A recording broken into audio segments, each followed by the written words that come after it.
If you're good with a hammer, you think everything's a nail. You talk to a Google Ads guy about whether or not you should run Google Ads, you're going to say, yes, of course, gee golly. Before you talk to somebody like me or somebody that looks like me or somebody that is in an industry that is endeavoring to get you to do one very specific strategy for customer acquisition, do these things first. The first and most important, and my favorite, is become your customer. And people don't take this advice, by the way. It's lip service. It happens in business schools and trade shows, and all these folks talk from stage about becoming a customer, but that nobody ever actually does. If you're selling car seats, go shop for car seats. Go spend weeks driving around. Go to every retail location you can, every specialty store that you can, every Goodwill, every Savers. Go to different cities.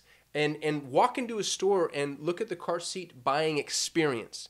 I love the story about the Airbnb guy, Brian Chesky. He just floated around staying with different Airbnb hosts. He actually wasn't able to really get any traction with Airbnb. Airbnb was a small little startup out of New York, and Brian's in Silicon Valley trying to raise money, and he ends up meeting with a guy who goes, dude, you know very little about your own business. You need to go to school on this. And Brian took that to heart. And so he starts floating around couch surfing with various Airbnb hosts. And while he's doing that, he's just listening, and he's hearing their positives, but really their complaints and their the growth opportunities. And then he took that to heart. Become your customer. Interestingly, I learn so much all the time about helping people with Google Ads. Every single time my company has an issue with Google Ads, I'll be slacking my business partner, John, and I'm like, lead flow is down, and we don't know why. Get on it. Why is the lead quiet? And it's so funny because I know all of these things intellectually. I talk about them all the time on YouTube videos. But then when it happens to me, I instantly become the worst customer, and I turn into everybody that I lecture against. But I always learn something. As soon as I become my customer, I learn something. It's nerve-wracking to spend money for 90 days and not know what's going to happen. So, but now that I know that, and now that I've felt that, I can speak to it, and I can manage those expectations properly. Become your customer. If you're going to open a daycare, go shop for daycares, even if you don't have kids. That's a little creepy. That one's, careful with that one. But you know what I'm saying. Become your customer first and foremost. Before you run traffic, become your customer. Number 2, direct outreach. This is one that is repellent to everybody, but it's so important. Pound the pavement. Call people. Cold call. Imagine that. I remember I got to hear Jesse Itzler speak a couple of times. He spoke most recently to an event I was at Costa Rica. Amazing dude. Really interesting. He's been ultra successful in like 5 completely different endeavors. Just a really, really phenomenal human being. And he talks about how so much of his success he's really animated. He's got he's an old school rapper, so he does this thing, but he's like, I just pick up the phone. And man, there's something to that. It's shocking how accessible people are, especially if you approach them the right way. You've done some research, you're respectful. But picking up the phone, and pick up the phone as a metaphor here too. Pick up the phone, do LinkedIn outreach, send people an email, fill out a form, reach out to your prospects personally and directly. Make a one-on-one connection. I started an agency, or tried to start an agency, that was targeting cosmetic dentists. Me and my business partner had this really, really high-performing cosmetic dentistry campaign. The doctor we were working with was putting $2,000 in, getting $50,000 out. It was amazing. And so I'm like, all right, let's go build a little niche agency around this. First thing I do, start cold calling. It's a Saturday, by the way, which I've noticed is actually a really good time to get entrepreneurs on the phone because they're at work playing catch up. Cold call, dentist on a Saturday. A gentleman answers the phone, older gentleman who was less than polite but more than kind, if that makes sense. He was annoyed that I was calling, which you'll get, but I'm kind of upbeat and chirpy, and I can get over that. And the guy ends up giving me phenomenal advice. He goes, he didn't say dude, but he's like, dude, do you have any idea how many people are coming at me every single day? Dentists, and he used this term that I've used I've adopted it since as my own. He said, dentists are prey animals. I get salespeople calling, walking in, sending letters for And then he started to name it. He's like, people are trying to sell me. It's not just marketing. He's like, I mean, you're a drop in the hat. I'll get 30 of you a month. But it's marketing, it's financial planning, it's medical devices and equipment, it's office furniture. I guess dentists are, spend a lot on office furniture, like specialized, whatever those chairs are in the cabinetry. It's continuing education, partnership offers, referral requests. He's like, I am a prey animal.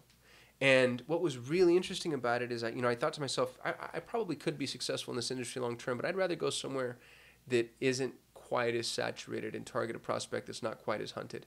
It was so helpful.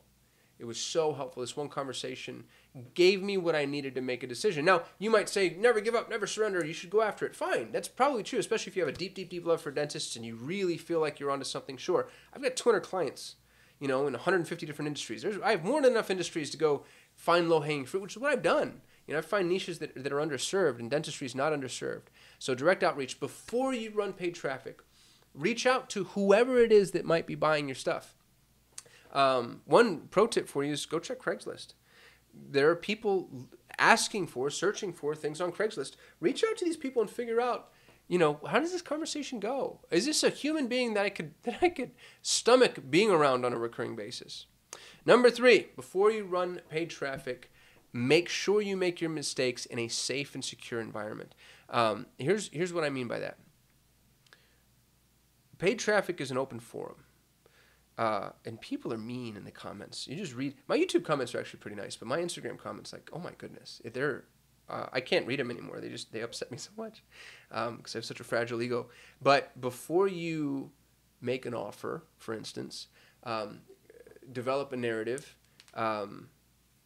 Before you try to sell something, it's really helpful to have your core group of, you can't even call them clients, but like trusted advisors, trusted prospects, let's say. They need to be the type of people that you sell to. But what we do is I always like to go to the 5 or 10 clients that I'm closest with and say, hey, if we offered, remarketing only as a service, would this be valuable? And would you pay X? I never say, what would you pay? Because nobody's ever going to give you a good answer to that. It's would you pay X? Would you pay $500 a month or whatever? And what's really helpful is the feedback you get before you go to market.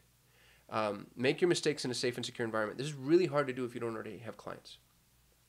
But if you don't already have clients, I question whether or not you should be running paid traffic. I think paid traffic is a horrible way to earn your first handful of clients. If you can't earn them organically, how are you going to earn them with paid traffic? Paid traffic is the worst traffic. It's fickle.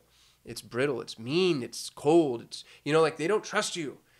So try to get your first handful of clients first. That way you can make mistakes in a safe and secure environment. And once you've done that, you have to understand your target market. Now, this is different than understanding the individual. That one dentist I was on the phone with was a person. He's not a market. In order to expand, let's say that I really wanted to niche down into dentistry, I needed to go to school on the market. Where are the directories? What are the publications? What type of education do these cosmetic dentists need? Who are the thought leaders that they pay attention to? What's the legislation surrounding dentistry specifically? What do I know about HIPAA compliance? What type of licensing is required? What's the before and after requirements of this particular, it was all on 4 was the name of the procedure. Go to school and understand inside out, upside down, left, right, and center. Understand it enough to do it. I should be able to perform this procedure before I'm really marketing to it. And I'm being facetious, obviously, but understand the market. And then number 5, and probably my most important, is you have to have a scalable model that can support paid traffic. Paid traffic is a scaling system. And this happens to me to this day. And there's only so many fixes for it, but I can't tell you how many times clients call us and they're like, "Turn it off! We can't handle the leads." And you think like, "Oh, what a good problem to have." No, it's not. You kill your campaign 9 times out of 10. Because all those starts and stops, Google goes, "All right, why would I invest in you who can't buy all this inventory when here's your competitor over here and he just keeps pop, pop, pop, pop, pop, pop." So they're going to get prioritized, you're going to get deprioritized, and then your campaign's going to start to suffer. You need to make sure that you can actually take the traffic you're asking for. So that means that your sales pipeline, your onboarding process, your fulfillment process, your inventory management, e-commerce stores that run out of product, like, oh, you're killing me. you're killing me. And then they're like, well, okay, just go sell the other thing. And I'm like, oh, okay. I just taught the $1 trillion hunting dog how to go hunt this thing, but just give a new sniff of something else. Like, we've wasted all of this money, this R&D, because we've ran out. And sometimes it's flippant for me to say. I understand that there's practical realities, especially with supply chain issues, where you just can't get a hold of stuff. Fine. But that doesn't mean that it's easy to pivot away from it. So before you run traffic, we have to do these 5 things. Before you run traffic, become your customer, first and foremost. Know who they are. Shop like them. Get in their mind. Be Daniel Day-Lewis studying as a character. Do direct outreach. Pick up the phone. Send an email. Go to a networking event. Go to one of their events. There's the Locksmithing Association of America. It's probably in Vegas, so you'll have some fun. Go to the event. Figure out who they are. Have a controllable environment that you can make your mistakes in. Understand your target market. Really go to school on them. And then make sure that you're built to scale. If you can't do those 5 things, you should not run paid traffic, says the paid traffic guy. I can't even say I have no dog in this fight. I have the opposite dog in this fight. How do you say that? There's not a turn of phrase that comes to mind. I'm speaking to you counter to my own interests. But actually, it's in my interest, because you're going to try to be my client otherwise, and I don't want you if you haven't done these things. So do these things. I know they'll help. I know they'll help your business. It doesn't matter how long you've been in business, by the way. Do it right now today. Go cold call somebody. I still do this regularly. I still, if I'm interested in, a specific prospect or business or whatever, I'll still do cold outreach regularly, because I learn so much. I think it's, there's these entrepreneurial, I don't know what to call them. It's like coaching devices that show like, oh, this is $10 an hour work, $100 an hour work, $1,000 an hour work, $10,000 an hour work. You're only supposed to do $10,000 an hour work. Those cold calls, in my mind, $10,000 an hour work.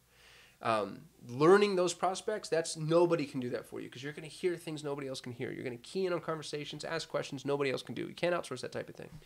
Anyway, hope this is helpful. I'll see you tomorrow.